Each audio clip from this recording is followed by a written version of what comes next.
First ever factory outlet Mukunda jewellery KPHP Kothapet Khammam Somajiguda Hanamkonda. నమస్తే, welcome to Suman TV. Prayagraj మహాకుంభమేళలో భాగంగా త్రివేణి సంగమానికి అయితే వివిధ రాష్ట్రాల నుంచి అయితే చాలా మంది పీఠాధిపతులు మఠాధిపతులు అయితే రావడం జరుగుతుంది. ఇందులో భాగంగానే మనతో తెలుగు రాష్ట్రాలకు సంబంధించినటువంటి ఒక తెలుగు మహారాజ్ అయితే ఉన్నారు, స్వామీజీ అని చెప్పుకోవాలి, సిద్ధయోగి మహారాజ్ గారు అయితే మనతో ఉన్నారు. ఒకసారి వారితో మాట్లాడి తెలుసుకునే ప్రయత్నం చేద్దాము. అసలు త్రివేణి సంగమానికి ఇంత విశిష్టత ఎందుకు వచ్చింది, ఈ మహాకుంభమేళలో ఈ టైంలో పుణ్య స్నానాలు ఆచరించడం వల్ల ఎలాంటి పుణ్య ఫలితాలు వస్తాయనే దానిపైన అయితే మనం మాట్లాడదాం, తెలుసుకునే ప్రయత్నం చేద్దాం. స్వామీజీ, మీరు ఎక్కడి నుంచి వచ్చారు? స్వామీజీ, శ్రీ గురుదేవ దత్త. మేము ఆంధ్రప్రదేశ్ హిమాలయస్ నుంచి ఎక్కువగా వస్తూ ఉంటాం. ఆంధ్రప్రదేశ్లో కూడా ఈ కుంభమేళా గురించి ప్రత్యేకంగా ఒక ప్రత్యేకమైన ఇంటర్వ్యూస్ కూడా ఇవ్వడం జరిగింది. అయితే ఈ మహాకుంభమేళా ప్రత్యేకత ఏంటంటే ఎన్నో జన్మల కర్మలను కూడా నివారించబడుతుంది. అందుకని అఘోర సాధువులు, నాగ సాధువులతో మా బృందం ప్రత్యేకంగా ఏర్పడింది. ఇప్పుడు ప్రస్తుతానికి ఉదయం నుంచి కుంభమేళా ప్రత్యేకంగా జరిగింది. నాగసాధువుల అఘోర స్నానం ఇప్పుడే అనుష్ఠానాలు మా ప్రత్యేకమైన బృందాల్లో స్నానం చేయడం జరిగింది. చాలా మందికి ఒక డౌట్ ఉంది స్వామీజీ, ఈ స్పిరిచువల్ బాతింగ్ డేస్ అనేది స్పెసిఫిక్గా అంటే ఈ 45 రోజుల్లో ఈ 6 రోజులకు ఇంత ప్రాధాన్యత అనేది ఎందుకు ఉంది? అంటే ఈ రోజు కావచ్చు, రేపు మకర సంక్రాంతి కావచ్చు, మౌని అమావాస్య అని చెప్తా ఉన్నారు. సో దీంట్లో అంటే ప్రత్యేకత ఏముంది? అసలు ఈ డేస్లో స్నానాలు ఆచరిస్తే ఎలాంటి పుణ్య ఫలితాలు లభిస్తాయి? ఈ మహాకుంభమేళాలో ఈరోజు పార్వతీ పరమేశ్వరు నుంచి అమృతధార ఆకాశం నుంచి పడుతుంది. అందుకని దీనికి ప్రత్యేకత ఉంది. కుంభ అంటే ఆ కుండ అని అర్థము. అమృతధార అనేది ఈ నదిలో త్రివేణి సంగమంలో గంగా యమున సరస్వతి ఈ ప్రాంతంలో అమృతధార కురిసింది. అందుకని ఈ అమృతధార సిద్ధి వల్ల ఎవరైతే ధార పడిన స్థలంలో స్నానం చేస్తారు వారికి జన్మల కర్మలు అన్నీ కూడా ఋగ్వేదంలో కూడా చెప్పబడింది. ఋగ్వేదంలో జన్మల కర్మలు కూడా నివారించబడతాయి. అందువలన సాధువులకు ఒక ప్రత్యేకత అనమాట. చూడండి, ఎంత మంది ఎన్ని రకాలుగా స్నానం చేసినా ఇక్కడున్న పవిత్రత కానీ ఇక్కడున్న ఎంత ఆరోగ్యకరంగా కానీ ఉంటుంది. మామూలుగా ఇంత పొల్యూషన్ విదేశాల్లోకి కలిస్తే అంత పొల్యూషన్ అయ్యి రకరకాల ప్రాబ్లమ్స్ వస్తాయి.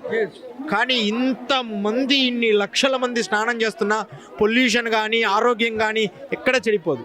పూర్తిగా ఒక పవిత్రమైన జలంలాగా ఆ నీళ్ళు తాగిన ఎలాంటి ఇబ్బందులు లేకుండా అంత శక్తిగా ఈ గంగకుంది. అందుకనే విదేశస్తులు కూడా ఈ గంగా జలాన్ని వారి దేశాలకు తీసుకెళ్తారు, ఈ త్రివేణి గంగా జలాన్ని. అందుకని ఈ కుంభలో ఖచ్చితంగా ప్రతి భారతీయులు స్నానం చేయాలి. ప్రపంచ దేశాల్లో అతి గొప్ప ఒక మేళా జరిగింది, అతి గొప్ప లక్షల మంది కలిసి జీవిస్తున్నారంటే ఈ కుంభమేళాలో ఉన్న ప్రత్యేకత.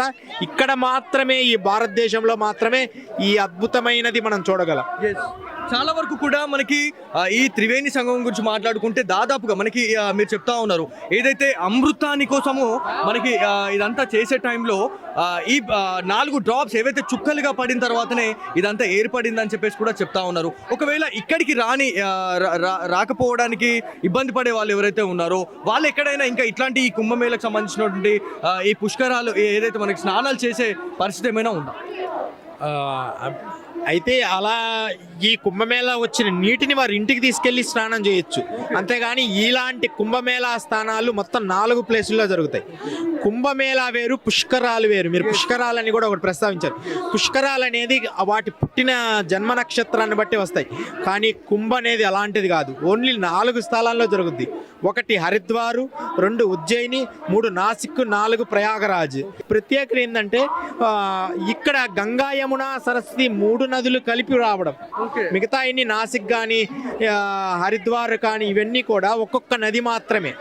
ఈ 4 స్థానాలలో ఇక్కడ పడింది అనేది పురాణ ఋషుల నుంచి, ఋగ్వేద వేదాల నుంచి కూడా చెప్పబడినది. ఉపనిషత్తులు, తర్వాత పురాణాలు, దాదాపు బృహ పురాణం కానీ రకరకాల పురాణాలు ఉన్నాయి. ఆ పురాణ శివ పురాణం కానీ అన్నిటిలో కూడా ఈ కుంభ ప్రస్తావన జరిగింది. అందుకని వీటిలో స్నానాలు అనేది మేము ఇప్పటికీ దాదాపు ఇది 4వ కుంభస్థానం. అంటే ఈ కుంభతో 4 అంటే ఎప్పుడో 93లో ఒకటి, 90 ఆ టైంలో ఒక కుంభం జరిగింది. ఎంతో అద్భుతంగా జరిగింది. ఆ తర్వాత మరలా అర్ధ కుంభమేళ, ఆ తర్వాత మరలా మహాకుంభమేళ జరిగింది, ఆ తర్వాత మరలా అర్ధ కుంభమేళ, ఇప్పుడు మహాకుంభమేళ. చాలా మందికి కూడా ఒక డౌట్ ఉంది స్వామీజీ, అంటే ఈ మహాకుంభమేళలు అంటే దాదాపుగా 12 మహాకుంభమేళాలు కలిపితే ఒక పూర్ణ కుంభమేళ అని చెప్పేసి కూడా చెప్తా ఉన్నారు. అంటే 144 సంవత్సరాలకు ఒక్కసారి వచ్చే ఇదొక మహా అద్భుతమైనటువంటి కుంభమేళ అని చెప్తా ఉన్నారు. సేమ్ అదేనా, లేకపోతే ఇంకా ఇది ఏ రకమైనటువంటి కుంభమేళ అని చెప్పుకోవచ్చు? చాలా మందికి డౌట్ ఉంది, కానీ అది నిజం కాదు. 144 సంవత్సరాలని మనం నిర్ణయిస్తున్నాం. ఇది యుగాల ఫలితం ఉంది. మెగస్తనీస్ అనేది ఎప్పుడో గ్రీక్ తత్వవేత్త, చాలా యుగాల నుంచి ఇది ఉంది, తరతరాల నుంచి ఉంది. ఓన్లీ 104 సంవత్సరాలు అనేది మన నిర్ణయాలు. అవి ఈ 144 అని మనం అనుకుంటున్నాం, కానీ ఇది కాదు. ఇది సనాతనం నుంచి ఉందన్నమాట, ఆది కాలం నుంచి. అంటే ఈ సనాతన భూమి ఎప్పుడు ఏర్పడిందో, అయితే దానికి ప్రత్యేకంగా ఎప్పుడు గుర్తింపు వచ్చిందంటే 4వ శతాబ్దం నుంచి వచ్చింది. ఎలాగా గురువుగారు 4వ శతాబ్దం వచ్చిందంటే, ఆదిశంకరాచార్యులు అఘోరాలకి నాగసాధువులని ఒక ప్రత్యేకమైన అఖాడాలుగా 4 అఖాడాలుగా నిర్ణయించారు. ఆ 4 పెరిగి 16 అఖాడాలుగా ఇప్పుడు మారాయి. ఈ 16 అఖాడాల్లో కూడా విభిన్న రకాలుగా ఉన్నారు. అలా ఈ 4 అఖాడాలకు సంబంధించి ఎప్పుడు ఏర్పడాయి? ఆదిశంకరాచార్యులు వారు భారతదేశానికి ఒక రక్షణ వ్యవస్థ కావాలి అని చెప్పి, అందుకనే గురు పరంపర అస్మదాచార్య వందే సదాశివ సమారంభాం శంకరాచార్య మధ్యమాం అస్మదాచార్య పర్యంతం వందే గురు పరంపర అనేది ఒక ప్రత్యేక ప్రాతిపదిక. అందరూ అనుకుంటారు ఏదో సన్యాసులు మాత్రమే శంకరాచార్యులు చేశారని. కాదు. నాగసాధువుల్ని కానీ అఘోర సాంప్రదాయాలు కానీ ఇలా ఉండాలి, మీరు ఇలా నడవాలి, అఘోర సాంప్రదాయం ఇలా ఉండాలి, నాగ సాంప్రదాయం ఇలా ఉండాలని, తర్వాత దానిలో పెరుగుతూ కిరాణాం బాబా అని కాశీలో ఉంటారు, బాబా కిరాణాం, ఆయన దగ్గర నుంచి ఇంకా ఈ అఘోర సాంప్రదాయం పెరిగింది. అయితే వీటికి మూల పురుషులు మాత్రం మత్స్యేంద్రనాథుడు. శంకరాచార్యులకు అంటే మూలం ఉన్నారు, కానీ ఈ కుంభమేళాలో ఒక ప్రత్యేకంగా అఖాడాలుగా మారింది. శంకరాచార్యుల కొంత కృషి ఉంది, కానీ ఈ అఘోర సాంప్రదాయానికి అధినేత మాత్రం మత్స్యేంద్రనాథుడు.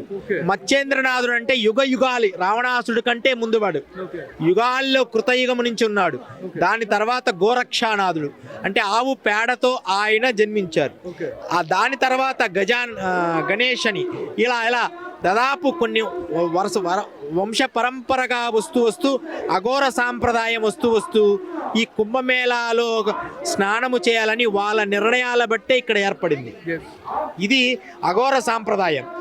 నాగ సాంప్రదాయం ఈ మేళా అనేది ఏంటంటే, పూర్వకాలంలో ఋషులు యోగులు అందరూ కూడా ఒక దగ్గర కలవాలి, వాళ్ళల్లో ఈ భారతదేశంలో ఎలాంటి కొత్త నిర్ణయాలు తీసుకోవాలి అని పూర్వం ఒక కృషి చేసేవాళ్ళు.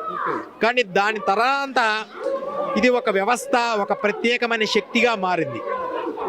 సో చాలా మంది కూడా ఇవాళ కాకుండా రేపు అంటే మకర సంక్రాంతి రోజు ఈ పుణ్య స్నానాలు ఆచరిస్తే చాలా మంచి పుణ్య ఫలితాలు లభిస్తాయని చెప్పి చెప్తా ఉన్నారు. అంటే అఘోరీలు నాగసాధువులు ఇప్పుడు మీరు కూడా అంటే రేపు చేస్తా ఉన్నారా, లేకపోతే ఈ రోజు చేస్తా ఉన్నారా? ఈ 2 పూటలా చేస్తున్నాం, రేపు కూడా చేస్తాం. మార్నింగ్ ఒకసారి జరిగింది, కానీ పిల్లల కోసమని ప్రత్యేకంగా మనకు ఉన్న భక్తుల కోసం, మనతో వచ్చిన వాళ్ళ కోసం ఇప్పుడు రావడం జరిగింది. మార్నింగ్ ఒకసారి జరిగింది, మళ్ళీ రేపు ఉదయం కూడా జరుగుతుంది. అయితే ఈ పుణ్యస్థానాలు ఎన్నో కర్మలు దొరుకుతాయి. వారి యద్భావం, వారి భావన బట్టి అన్ని మంచి సత్ఫలితాలు వస్తాయి కుంభస్థానం వల్ల. నేనే ప్రత్యక్ష సాక్షి, ఎన్నో కుంభలు చూస్తూ వచ్చాను. పోయిన కుంభకి ఈ కుంభకు తేడా అయింది, మహాకుంభకి ఏం తేడా అయింది, పోయిన కుంభమేళాలో వచ్చే ఫలితాలు ఏంది. 200-300 సంవత్సరాల యోగిని ఈ ప్రాంతంలోనే గతంలో నేను దర్శించాను. మరలా అయితే వారు రాత్రిపూట వస్తారనమాట. అయితే ఈ కుంభమేళాలో ఏంటి అంటే అంటే ఇదంతా కూడా పూర్వకాలానికి ఇప్పుడు తేడా ఏమిటి? పూర్వకాలములో ఒక కమ్యూనిటీ అనేది, ఇప్పుడు టెలిఫోన్స్ ఇవన్నీ ఏం లేవు, ఓన్లీ వాళ్ళ మానసిక శక్తితో, దైవ శక్తితో, ధ్యాన శక్తితో వారు కనుక్కొని ఒక మేళలాగా ఒక దగ్గర కలిసి ఈ భారతదేశ సనాతన ధర్మాన్ని ఎలా నిలబెట్టాలని ఒక మీటింగ్ నడిపేవాళ్ళు. అది యథార్థంగా ఆ మీటింగ్లో నేను మూడు మీటింగ్లు హాజరయ్యాను. ఓకే. సో చాలా మందికి ఉన్న డౌట్ ఏంటంటే ఈ మహాకుంభమేళ గురించి మాట్లాడుకుంటే చాలా అంటే దాదాపుగా 40 నుంచి 50 కోట్ల మంది భక్తులు ఈ పుణ్యస్నానాలు ఆచరించడానికి వస్తున్నారని యూపీ సర్కార్ వెల్లడించింది. సో ఇవాళ ఒక్కరోజే దాదాపుగా 2 కోట్ల మంది ఈ పుణ్యస్నానాలు చేసినట్టు మనకు ఒక ఇన్ఫర్మేషన్ ఉంది. సో ఎవరైతే వచ్చే భక్తులు ఎవరైతే ఉన్నారో వాళ్ళకు మీరు ఎలాంటి జాగ్రత్తలు చెప్పాలనుకుంటున్నారు? ఏవైతే మనకంటే చాలా వరకు కూడా స్పేస్ అనేది పెంచారండి. సో ఒకప్పుడు తొక్కిసలాట కావచ్చు అట్లాంటివి జరుగుతూ ఉంటుండే. సో మీరు ఏం చెప్తారు మన తెలుగు ప్రజలకి? చాలా బాగుంది కుంభమేళాలో. ఇప్పుడు గతకాల పరిస్థితులు కుంభమేళా కాదు, ఇప్పుడు సేఫ్టీగా ఉంది. అయితే ఒకటేందంటే విలువైన ఆభరణాలు, బంగారు ఆభరణాలు తెచ్చుకోకూడదు. ఖచ్చితంగా స్వెటర్లు కానీ చలికాలం, ఎందుకంటే చలికి సంబంధించిన వస్తువులు తెచ్చుకోవాలి. ఎక్కువ ప్లేస్ బాగా ఇచ్చారు, ఎన్నో మార్గాలు మంచిగా ఇచ్చారు కాబట్టి మనం చాలా సేఫ్టీగా ఉండొచ్చు. కానీ ఖచ్చితంగా చలిని రక్షించుకునే వస్తువులు తెచ్చుకోవాలి, విలువైన వస్తువులు తెచ్చుకోకూడదు. మెడికల్ బాగా హెల్ప్ చేస్తున్నారు. ప్రతి వ్యక్తికి మెడిసిన్ కానీ, మెడికల్ కానీ, తర్వాత సర్వీసులు కానీ, భోజన వ్యవస్థలు కానీ ఎక్కడికక్కడ ఏర్పాటు చేశారు.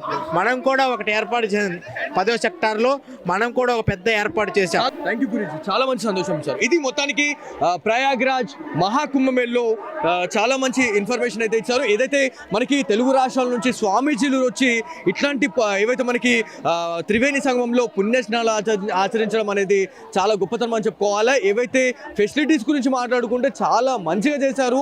దాంతోపాటు ఈ ఏవైతే మనకి కుంభమేళలో ఈ త్రివేణి సంగమంకి వచ్చి ఈ పుణ్య స్నానాలు ఆచరిస్తే మాత్రం పుణ్య ఫలితాలు అయితే లభిస్తాయని చెప్పేసి మనకి తెలుగు స్వామీజీలు అయితే మనకి చెప్పడం జరుగుతుంది. సో ఇది ఇక్కడ ఉన్న తాజా పరిస్థితి. కెమెరా పర్సన్ సాయి కృష్ణతో బాలు, సుమన్ టీవీ, త్రివేణి సంగమం నుంచి.